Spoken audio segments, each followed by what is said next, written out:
Olá, tudo bem com você? Seja bem-vindo ao canal Teologia Reformada. Se você vem de tradição reformada, com certeza já ouviu falar nos famosos 5 pontos do calvinismo ou doutrinas da graça. Eu particularmente prefiro essa última expressão, doutrinas da graça. Por quê?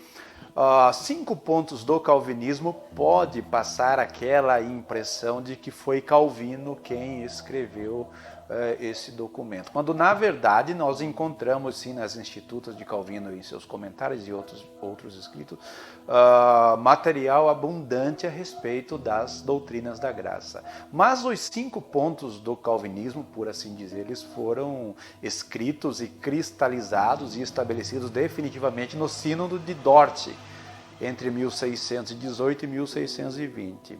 Calvino já estava morto há mais de 50 anos quando esses teólogos eles se reuniram.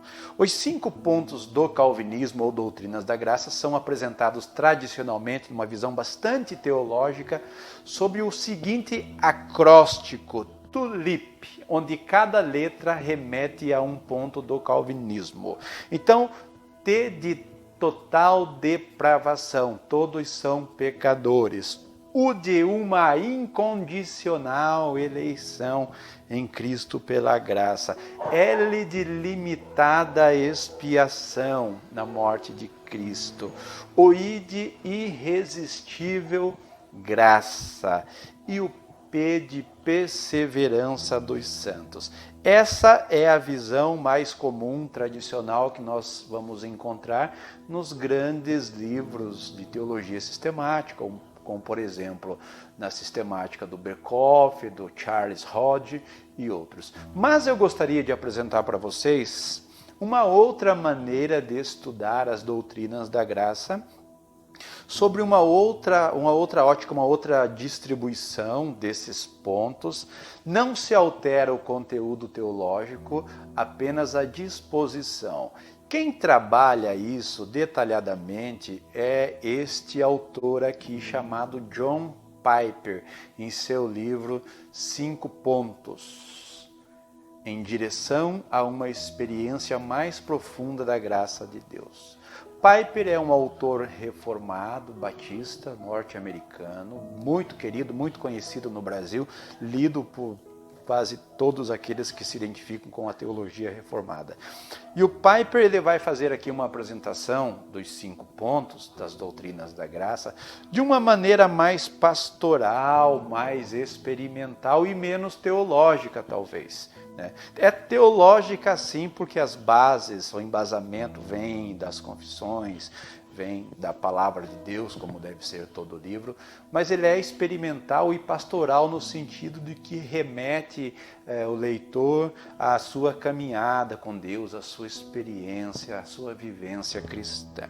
Então ele diz assim que em primeiro lugar, nós experimentamos a nossa depravação pecaminosa e sentimos a necessidade do Salvador.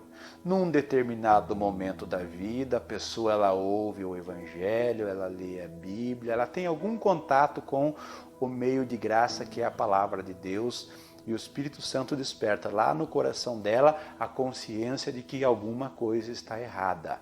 O relacionamento entre ela e Deus está quebrado e ela se percebe pecadora e talvez não se perceba no momento depravada, porque a expressão depravação total também ela é um pouco perigosa, porque ela dá a impressão de que todos nós somos uma espécie de Hitler da vida, quando na verdade depravação total apenas significa que todas as partes do nosso ser, todas as partes elas estão afetadas pelo pecado.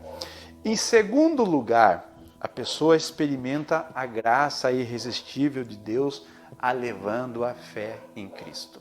É aquele momento que o Espírito Santo, por meio da palavra, toca no coração da pessoa e ela é chamada. E ela vem até Cristo porque o Espírito Santo ele quebranta o coração, ele trabalha nas emoções, ele amolece aquilo que estava duro. E aí o que ocorre? a pessoa ela se apresenta voluntariamente diante de Deus. Em terceiro lugar, diz o Piper nesse material dele, a pessoa ela vai confiar na morte expiatória de Cristo pelos pecados dela. A pessoa ela vai entender que Jesus morreu pelos pecados dela e que ela precisa fazer essa confissão de pecados e que, confiando na morte de Cristo pela fé, ela é justificada. Em quarto lugar, a pessoa descobre que por trás dessa obra do Espírito Santo iluminar e mostrar os pecados, por trás dessa graça irresistível, desse chamamento, por trás dessa confiança na morte de Cristo, por trás de tudo isso, há a famosa eleição. A pessoa só apresenta-se diante de Deus e entrega o seu coração a Deus e recebe como Salvador, porque o Espírito Santo de Deus tocou na vida dela e agora ela tem consciência de que ela é uma pessoa eleita, escolhida por Deus desde antes da criação do mundo, eleita em Cristo. E por fim, a pessoa ela vai descobrir, nós vamos descobrir que podemos descansar na graça eletiva de Deus, porque é por meio da graça, na força do Espírito Santo, que nós vamos perseverar até o fim. É Deus que nos chamou, que nos redimiu, que nos atraiu. É Ele que sopra sobre a nossa vida o Espírito Santo e nos capacita a cada dia a caminharmos em fé, a prosseguirmos apesar das lutas, apesar das dificuldades. Então, no livro 5 pontos, Piper apresenta as doutrinas da graça, os 5 pontos da fé reformada, por assim dizer, de uma maneira mais pastoral, mais experimental, mais vivencial. E é importante isso, porque muitos cristãos que vêm da tradição reformada, às vezes, eles se tornam bastante teológicos, conhecedores de catecismos e de doutrinas, e falta essa experiência, essa vivência. O Piper vai trazer esse livro aqui da editora Fiel. 5 pontos em direção a uma experiência mais profunda da graça de Deus.